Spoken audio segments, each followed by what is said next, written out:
Okay, good. Well, cool, man. So, Courtney, how long have you lived in Hawaii? So I'm born and raised in Hawaii.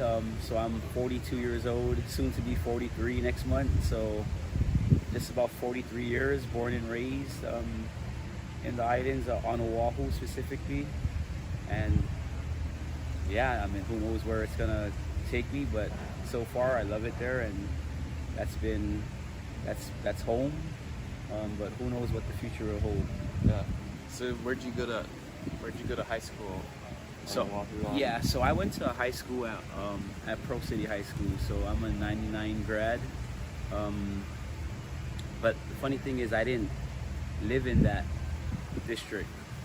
So I lived in another city, but my parents wanted me to go to a private school, and I had a football opportunity to go to a private school, a prestigious school in Hawaii for sports, but I turned it away. So with that, they were a little upset with me. So they pretty much told me that since you're not going to go to the school that they wanted me to go to, I'm not going to be able to go to the district that I lived in. So they forced me to go to another school district. So that's how I ended up there. So, what did you do after high school? So I had actually plans of becoming a architect when I was in maybe my freshman and sophomore year. Well, actually maybe 8th grade. I always liked drawing before. I liked that 3D aspect of things, and it was very interesting to me. But in my freshman and sophomore year, I got involved in the wrong crowd, and so that kind of ruined my future as far as my immediate future right after high school. So I never really pursued that, and also I had my oldest son at 18 years old right after graduating. So it was a choice of whether I'm going to try and pursue this dream that I had of mine of becoming an architect, or step up to the plate and be able to support my family and my son. So I chose that route of being able to support my son and my family at that point, and just going to work right after high school. Yeah. So, what kind of work did you end up choosing? So my dad actually got me into his company, his where he was employed at that time, which was the bus company. And so I was a maintenance worker, a building maintenance worker, and really had no experience. I mean, I had a little knowledge of building speaker boxes for cars and wiring car stereos, but that's about the only experience I had. But so that's what I did. Work for it's a city job, but it was for the bus company. Yeah. Nice. And then, so fast forwarding a bit, what were you doing right before you went full-time real estate? What was that occupation? Yeah, so in 2002, I started working at the federal government shipyard in Pearl Harbor. Yeah. And so it was a civil service job that I was very fortunate to get into, an apprenticeship. Yeah, it was an apprenticeship program. And I was fortunate to get into that program. And working for the federal government is just a big beast, and it's thousands of people, which equals to thousands of personalities and thousands of opinions and everything that comes along with working with thousands of people. So I consider myself a very ambitious and like to be as efficient as possible. I'm a very competitive person in that sense, which kind of leads me to generate more efficiencies and try to be more strategic. But when working with the federal government, there's so much layers of supervision that you have to get and convince in order to make any small change. Slow. It's a slow, and you're fighting an uphill battle with trying to make a change that's going to be a benefit for everyone.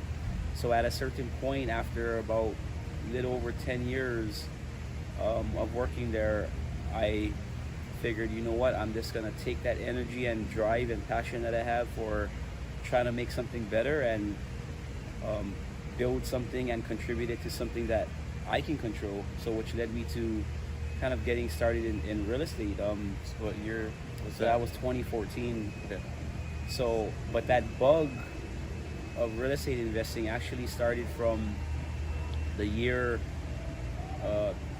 2 years prior, where there was a property down the road from where I was living, and it was like a drug home, where people, it was a drug dealer home.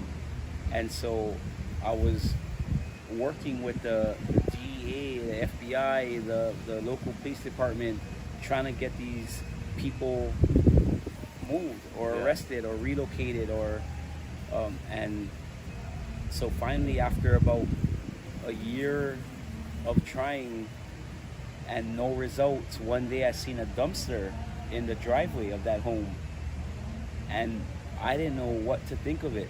So I walked down the street to that home and wanted to see what was going on. And I seen a little paper that was taped on the mailbox of that home. And so I started reading it. And it was the property was being auctioned for unpaid taxes, property taxes. Tax deeds, It was, liens, and it all was that. a tax lien, right?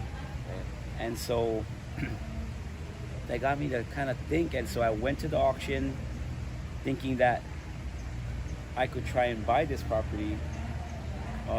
But I went to the auction, and unfortunately the property was already sold prior to reaching the auction. So I started to figure, how did somebody buy it before it reached the auction? Yeah. When this paper showed that this property was going to be auctioned on a specific date. Yeah. So that led me to learn a little bit more about it. Then I met the person who actually bought the home from that people, or the landlord of that drug home. And the price that he paid for it was unreal. And it was a seller finance deal with only monthly payments. Wow. Interest only? A little principal, very little principal. 30-year, Yeah. and he already bought it for $300,000 below value, So and he was doing this how much down did he put? no down. Man. So he basically said, hey, I'll help you stop the auction. I'll give you a little bit of cash, not much. And then negotiated a 30-year seller finance with them. Right. And then their benefit, though, they don't get their credit wrecked. Like, they don't have to face that potential. Right. Well, that home was free and clear. Okay. That home was free and clear already Okay. at that point. So yeah, I guess it wasn't interest only. It was actually just principal payments, but he spread it over. I think it was $1,100, if I'm not mistaken, somewhere around there, between $1,000 and Which in Hawaii $1,200. is amazing. Right. So how did he find it? I'm guessing they in Hawaii they'll publish properties that are gonna be auctioned at the tax. Is it like tax the auction. annual? Correct. I know- Annual. okay. So they'll do like a 2-month prior, a 1-month prior, Yeah. and then a 2-week prior publishing in the newspaper. And so that's where I think he found the information. Then I don't know if skip tracing, maybe it was, maybe it wasn't. I guess it was a thing back then already. So he must have skip traced or door knocked and So it's really just, because I've looked at this a lot in Miami, and then I guess it's really just, maybe he goes to title and does a search to see if there's other liens, and then if it comes clear, you Yeah. go for it. it could have been that as well too. Like once he found it, does a little homework, and then it either looks good or it doesn't, huh? Right. Okay. right? So you found this guy.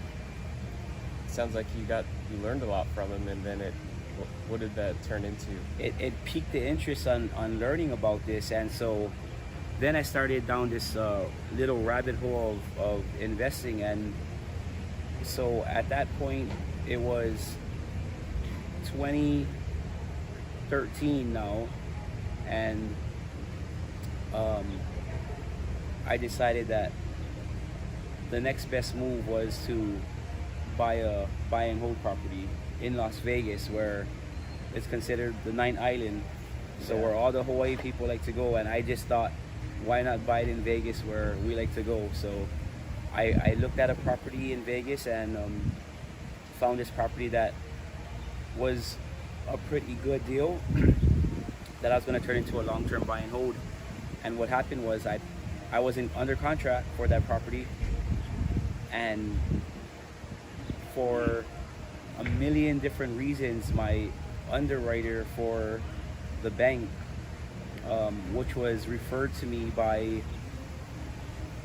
the Las Vegas realtor, started asking numerous questions and requesting me to jump through many hoops to try to get it, which didn't make sense. All the questions they were asking me didn't make sense, and I was getting frustrated.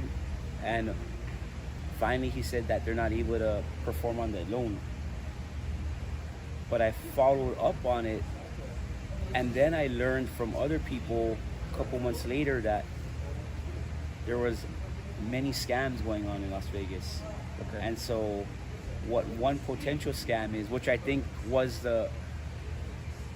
which actually happened, was that the person in the backup position offered the underwriter and the lender and paid them some envelope money to decline my loan. What was their motive? So that they could buy the property. Okay. So they Yeah. had the property. Their offer was 11,000 less than my offer. Man. And so at that time, the talks was, when I started to learn more about real estate back then, was that people would offer half of whatever that difference was. So in this case, it was 11,000 difference. They would offer the 5K to default or to decline the other person's loan. And so not only do they get the property for cheaper than what I had it for, but the underwriter and possibly the agent also gets a cut of that 5,000. Let's real quick. Do you want to do a part two once? Yeah, let's do part two. I just realized that they're about to open. Oh yeah.